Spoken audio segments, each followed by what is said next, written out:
Hi everyone, I'm Annika. I'm an intern with Learnivore. If you want to figure out a little bit more about Learnivore, feel free to use the Learn More button at the top of the Learnivore DC page. So today I'm going to be kicking off a 4-part series, little how-to videos about wire sculpting. So I've been really passionate about wire sculpting, like I do it as a hobby all the time. You can see this side backwards video really got me.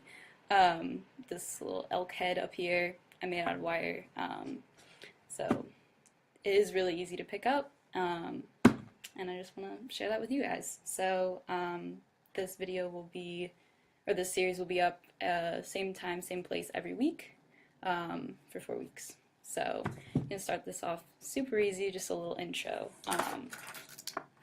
So wire sculpting is great because it's super easy and super forgiving. Bend, unbend really easily. So for example, if I'm just, kind of making a shape,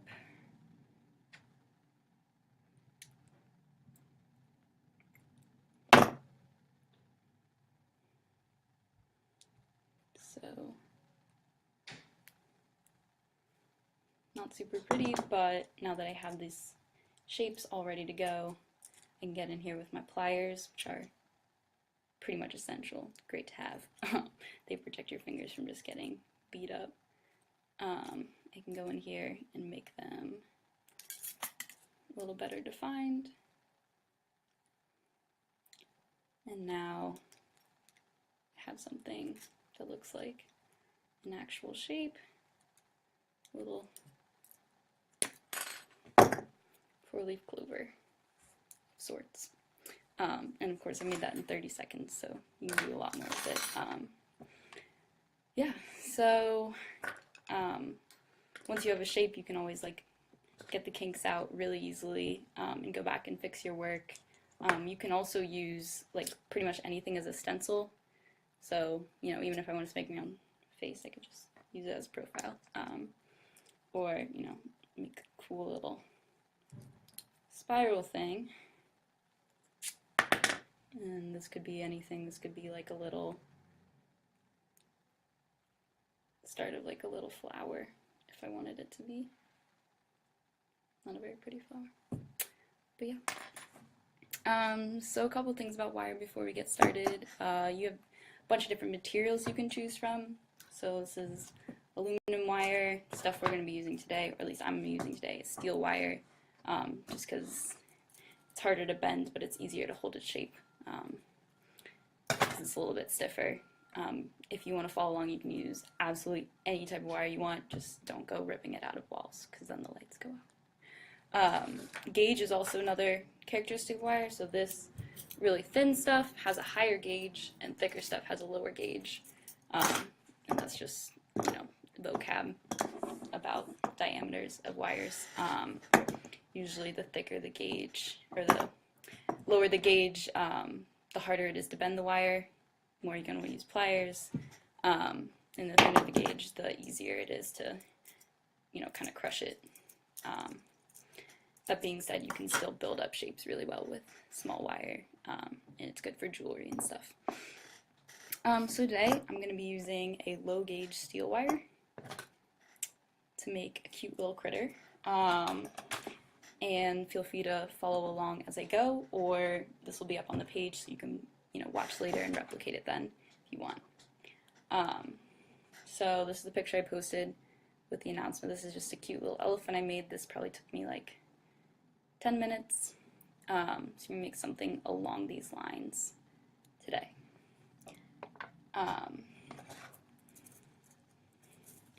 So to start out, I like to keep it connected to a big coil because I don't know how much I'm going to need, and connections, especially with steel wire, can be a pain if you don't have heat, which I don't.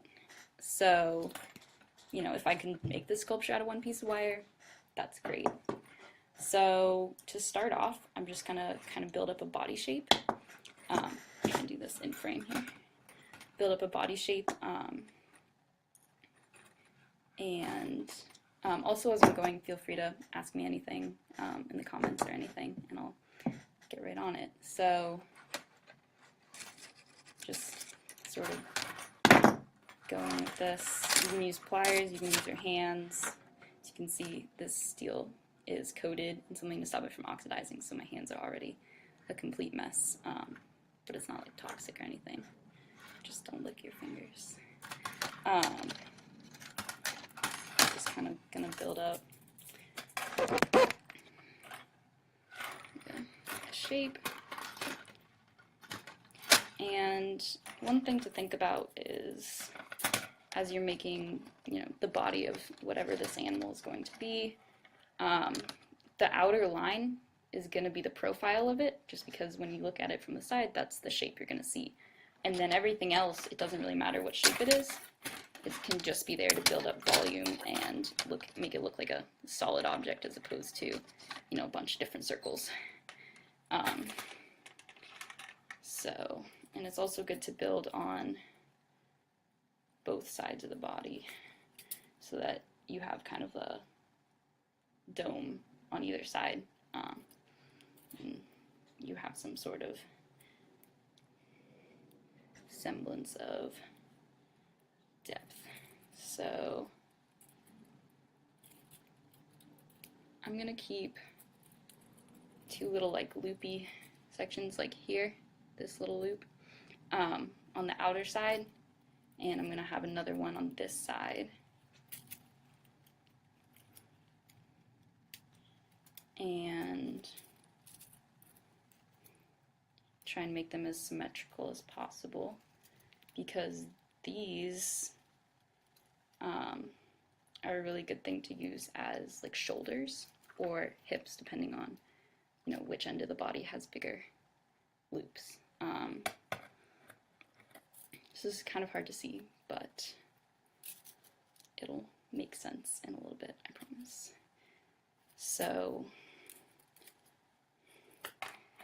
basically, once I have enough mass in this body, I can look and decide which end I want to be my shoulders and which end I want to be my hips. So I think I'm going to have these smaller loops up here, so this one and this one be my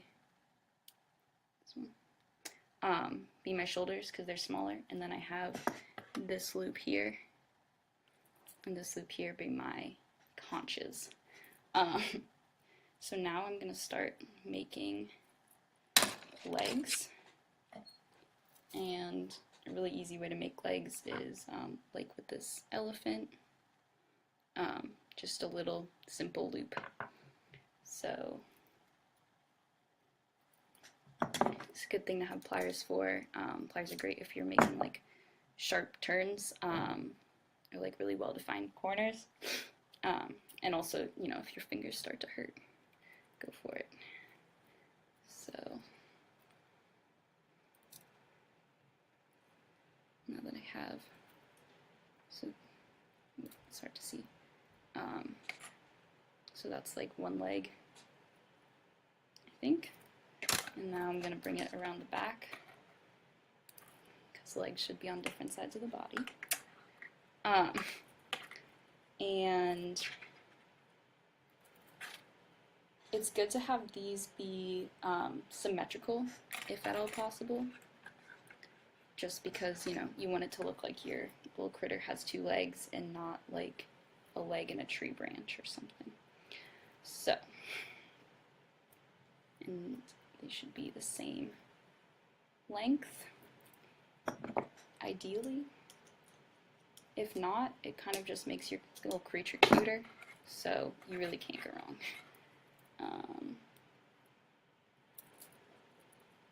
So yeah, just kind of keep bending until you have something that looks like what you might want. And I'm actually going to bring this strand to the inside. So to do that, I'm just going to bring it up and under. So see how that like twisted it and now it's kind of all bent? That's really easy to fix. especially if you're using aluminum wire. Steel wire can kind of be a pain, but you just muscle through it.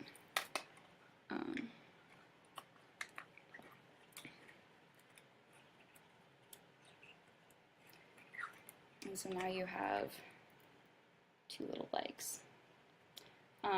So now I think what I'm going to do next is kind of pull these out a little bit, give this body a little bit of width, so you can see that we have haunches here and legs, white background,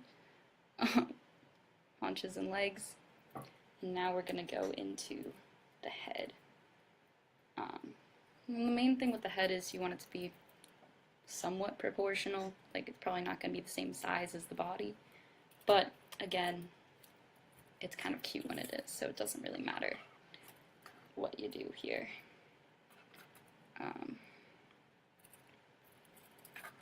So just kind of bring the wire around, and steel wire is good so that it'll basically stay put. You don't really have to build up a neck or anything. And now just start making a head, and again, that outer line is what people are gonna kind of see as the profile of the face. So that is the most important thing to focus on as you're building this head. And then from that center circle that is the head, you just kind of want to spiral on outwards, build up some mass, and make this, spiral smaller as you go. This also kind of gives it like a head shape, curved.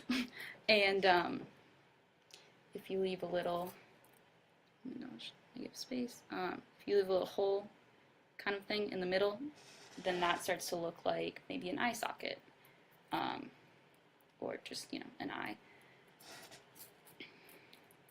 So now I'm going to cross around, a little further down actually, cross around on the back of the head here, and start building up the other side.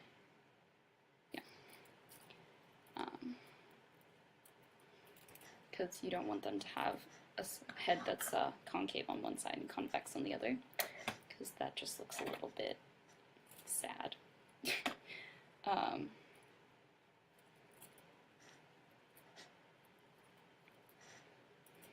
So yeah, and this is where I wish this was like a pre-recorded video so I could just time-lapse through all of this, but bear with me here.